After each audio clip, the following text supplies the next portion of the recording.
guys, welcome back for day 2 of the Planet Forward Challenge.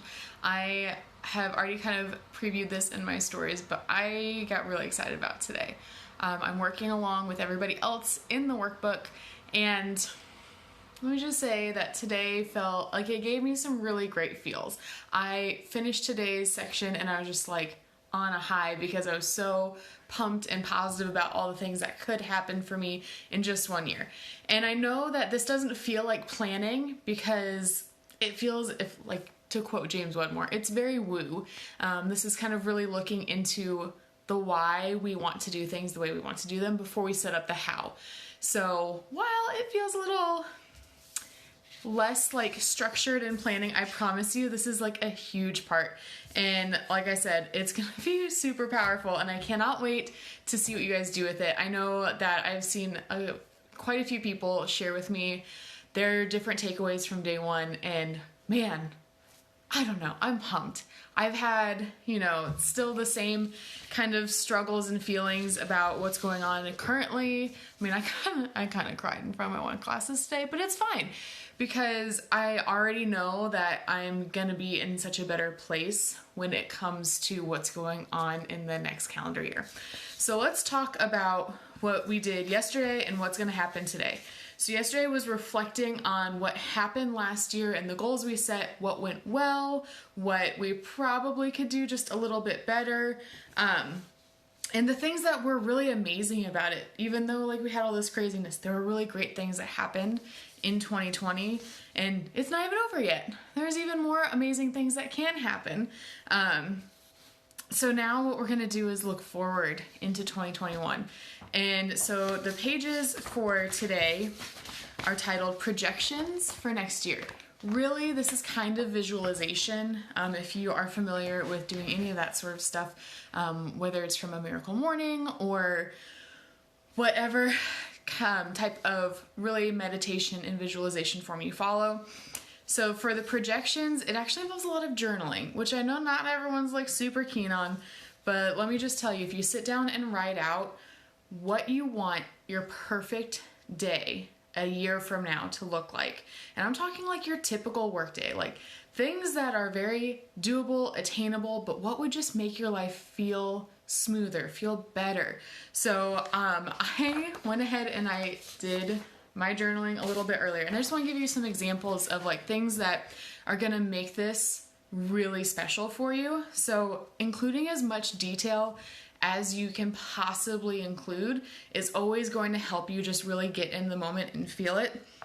So I started out, my perfect ideal day, December 2021, is waking up with the sunrise, taking coffee into the sunroom, and completing A Miracle Morning. If you haven't read that book, it's definitely worth it. Now, me getting up early is a whole different challenge, but we'll tackle that in the goal setting part. And before anyone wakes up, I'm able to meditate, fill in my bullet journal to let my creativity go, and do some quick morning yoga before waking up the kids for the day. So I already know like what I want to do, how I want to start my day, how I want to set the tone. And I literally went through just kind of like a typical day. Like, hey, I'm eating healthy for lunch because I want to, and because I know that I have a long run that I'm going to be doing to train for that half marathon.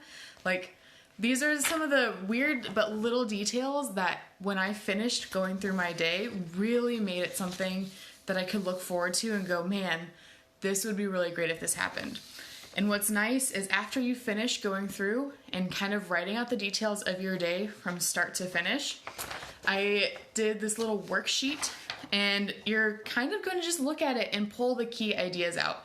So 3 feelings from whatever you journaled about your ideal day for a year from now. My top 3 feelings was I was relaxed going through my day.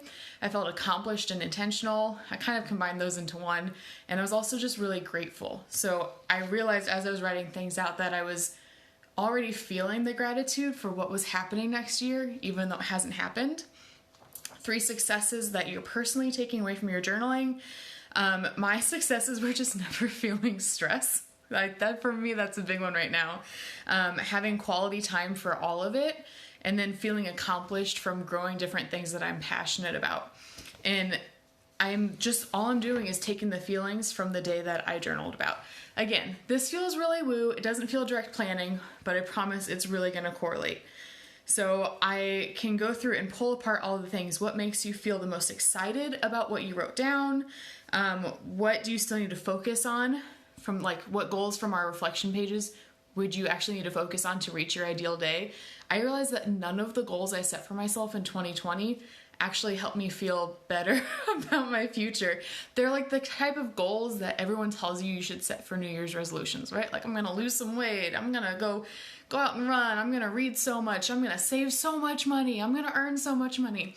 But really, none of those specific details fell into what I was actually looking forward to. So like, why chase those goals if they actually don't make me feel the way I want to feel in the future? And then what goals can you let go of and still reach your ideal day? For me, it was pretty much all of them. And one sentence or word that you can focus on. So I know a lot of us know that there's a word of the year trend that's really come up in like probably the last 5 years or so, picking your one word and focusing on it. So kind of narrowing down what that ideal day a year from now looks like into a sentence or a word or something that you can kind of look back and go, okay, this is what my aim is. And for me, my sentence to help me remember what I want to feel a year from now is intentionally working towards happiness. And just thinking about that phrase, I've got goosebumps right now. I'm really into it, guys. It's like, this put me in such a great mood this afternoon. And so now I'm just kind of riding this high of, oh my gosh, look at all these possibilities. And none of this is like super far-fetched. Like, I'm not saying I'm going to quit my job and move to Cancun. None of that. It's just like, here is what can happen 1 year from now. And here's how amazing I can feel from it. And then now I can take this forward into my plans for next year. We're going to set up goals around these feelings and these ideas and these plans. And we're going to be able to kind of make sure our focus is staying there without feeling super overwhelming, because really nobody wants to feel overwhelmed when it comes to planning things out. In fact, remember, this whole thing is about taking bite-sized chunks to gain back control in our lives and say, nope, 2020 did not defeat me. I'm ready to move on and good to go.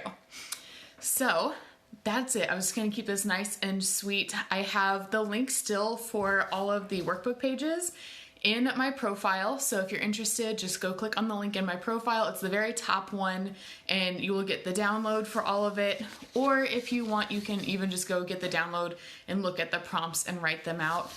But man, who's pumped? I'm pumped. I haven't even had caffeine recently and I'm just feeling really good. So I hope to see you guys back tomorrow. Tomorrow is more of a like logistical day, but it is something that like you just got to get out of the way to get that plan made. So I will see you guys then. Oh, I never really know how to end this. Where do I go? Okay, I think it's just this.